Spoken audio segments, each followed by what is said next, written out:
I want to share my gift to myself, and it is my human design report that I made for myself. And I make similar ones to my clients, and it is full of all kinds of juicy nuggets on human design, my human design, as not in like a reading, as in, let me just tell you what these numbers mean.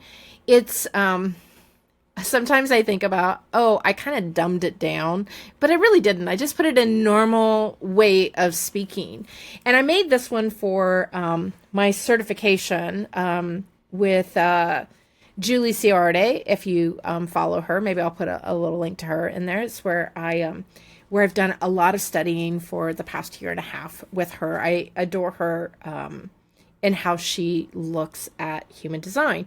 And I also study under other people too in various ways, from books to programs and stuff, and bring it all together. But this is what I made for the program that I'm in with her. And it's what I've been doing for the past, since I guess the past 4 months that I've been doing this for other people too.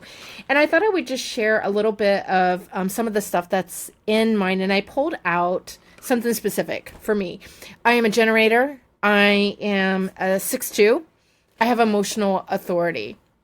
And so this is in, let's see, let me get to the page here. I have it up here too. I did it in Canva. And let's see, here we go. This is the page I want to get to. I put a bunch of things in here that I could stumble upon later on. And that's what I do for my clients too. Whenever I do it for them, I put in things because I know that this book is thick. They're not going to read all through in one sitting. It's something that you can have for like a year, maybe even longer, and open it up and every time find something new. And it's the same thing for myself. I planted stuff in there specifically for later on. And so this is a part that I put in for myself. I do a lot of storytelling in my writing. And like I said, I don't do the typical human design speak for the most part, because while I relate to that because I'm studying human design, I know that the people that I work with, they don't really know much about human design. They're curious, but they're mostly just, tell me how I can put it. I don't want to know everything about human design. I want to know how I can help myself. And so I plant these little reflection things also throughout. So as, 6 months from now, they're going through it, they get something new from it. So I'm going to just share, this is one for mine. And this is about being a generator. And when something doesn't feel quite right, like how do you get back into alignment? So when I feel like I'm doing it all and still wondering, am I missing something? I see you. I see you keeping it all up, plowing forward, doing it all. And oh my gosh, if you're a generator, you probably feel this, right? Oh my gosh, story of my life. And I made so much more sense when I started learning my human design. And maybe it doesn't feel like force because you're doing so many things that truly light you up. You do feel that spark, that delicious excitement to explore and discover. Oh my gosh, this is me. And I will burn out my energy so fast because I get so lost in the passion, and the passion somehow overtakes everything. And I ignore my body's needs. This is something I have been working on for a while. I have a lot. I have 7 of the 9 centers defined. I have a lot of energy. I have, I guess, 3 of the 4 motors. I have a lot of spunk. I have to do a lot to wear myself out to be able to go to sleep. So I do this, but sometimes I overdo it. And so this is my note to myself. I know this is something that'll keep coming up for me, that'll keep coming back to. So you feel that spark, that delicious excitement to explore and discover. But sometimes you go so deep into those sparks, you forget to breathe. You forget that after the buzz of beauty and brilliance, there's a sacred space where your wave, my emotional wave, needs to mellow, to reset, to soften, not to reach. You might be responding to all the right cues. My yes, my inner yes, my sacral yes, following my strategy, waiting for the wave to mellow out so I can get my the clearest yes and no that I can get. You might be responding to all the right cues, but here's the subtle edge. A chase behind the response. Like you're looking for the next hit of alignment. Oh, so addicted to that. I get that. Like you're living in the high vibe frequency of as a task, not as a truth. And yes, it's gorgeous, this high.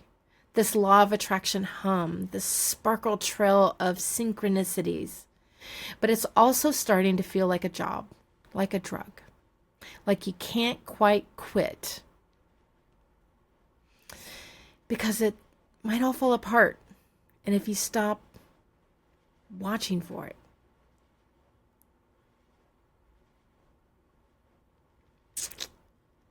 sorry, I am just feeling that. It is. There's moments. And I've had some of these moments recently where I was really pushing through. And then later on, my body, I paid for it. I ended up with a migraine. I ended up being exhausted. I got an elbow injury. This is what happens. This is the fallout when, even though, because they talk about generators and how most generators, the greater they in human design world, and how most generators, the problems why they're all burning out is because they're doing work that doesn't spark them. And I'm having a different problem.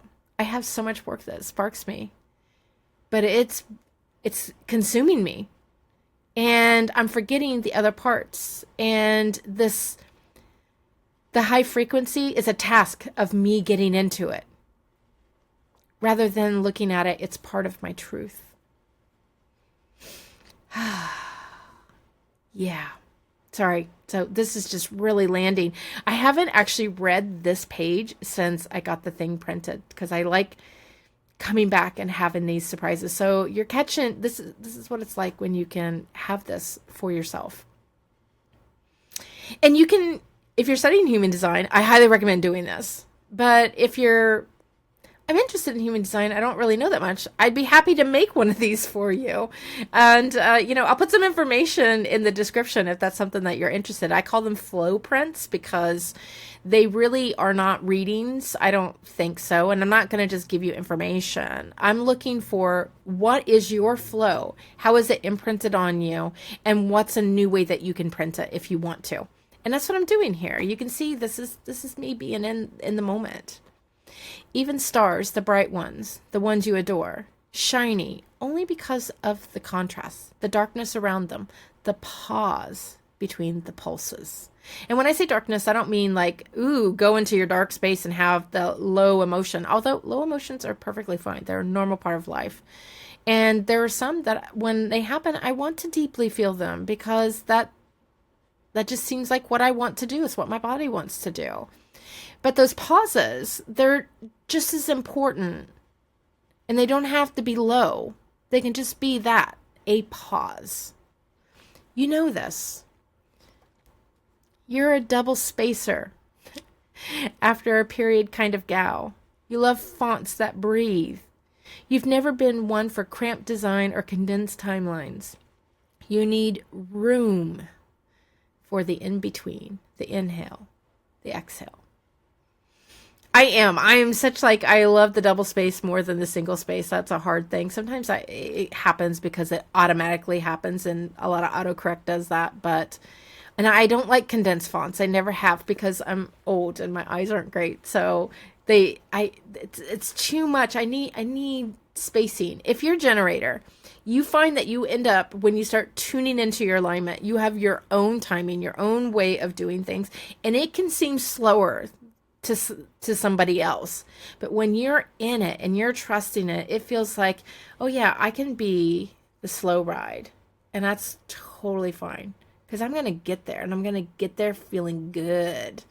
And some people move faster. I have manifesting generators in my life and they move faster. My husband is one and he moves fast. And sometimes I'm like, oh, slow down. You're disorienting me, but it's just his way. This is my way.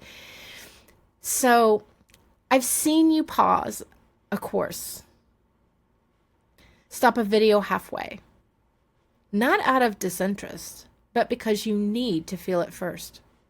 Let it move in you before you move again. This is so true. Any courses that I take, I don't always attend live because I do like replays, because I will pause and it might take me 3 days before I get back to watching it, 20 minutes at a time, because it's all that I can take in, especially when it's something I really want to do. I'll take it in and then I let it breathe, and it's how I integrate. That's your generator magic. That's your power, your pulse. That's your zone. And I know right now there's pressure to grow, to launch, to call in more clients, to get paid for what you know you're here to do. And you're doing all the right things, walking, eating, resetting your energy. You're tending to yourself with care. But I just wonder, lovingly, gently, curiously, are you trying too hard? And I can tell you, yes. Sometimes it is a yes. That's what I'm doing. 100%. So I need to be aware of it. And that's what this little note is. It's a reminder for me to be aware of it. Could you step away just a little more? Maybe coffee with someone you love, a slow wander through a thrift store or a museum, a day outside with a blanket and a breeze, something unproductive, unexpected, uncalculated. Not because you need a break, because you need contrast. Because right now, there might be too many things lighting you up at once. And when everything's burning, it's hard to tell what's truly yours to hold. And love, it's not your job to build the whole house. And that really sits with me, because sometimes there is, like, I actually have a whole bunch of things. Right now, this is May 30th, 2025, when I'm recording this. And I'm building a new website. I have a new lead magnet in my mind. I have my new program that I'm starting with some people for the Inner Way. I have my existing clients, all of these things, and there's more. There's other ideas. There's other things that are burning. It's like, oh, I want to do this and this and this. And now I have this idea of, like, I'm going to do a video every single day on YouTube till the end of August. It's a lot of videos. And I'm going to build a blog, and I'm going to do this and that. And they're all lighting me up. They all feel like mine. And maybe they all are. But sometimes I have to pause to know what's mine right now in this moment. And because I've been doing that, there's some of these things that, yeah, that's a really delicious, yummy idea. But it's not mine right now. It might be in a few weeks, but not today. And this is what it means for a generator to come back into their alignment, to take that pause, let everything kind of settle. And then use your authority. For mine, it's emotional. So I wait for my wave. But even after that, it's the pause. And let me look at everything. Everything might be a yes. But let me pause just a little bit longer. What's a yes right now? And so it's just a little behind the story of a generator. Maybe you relate. Maybe you are a generator. And if you want something like this for yourself, I'll put a link in here in the description for the FlowPrint, like I mentioned.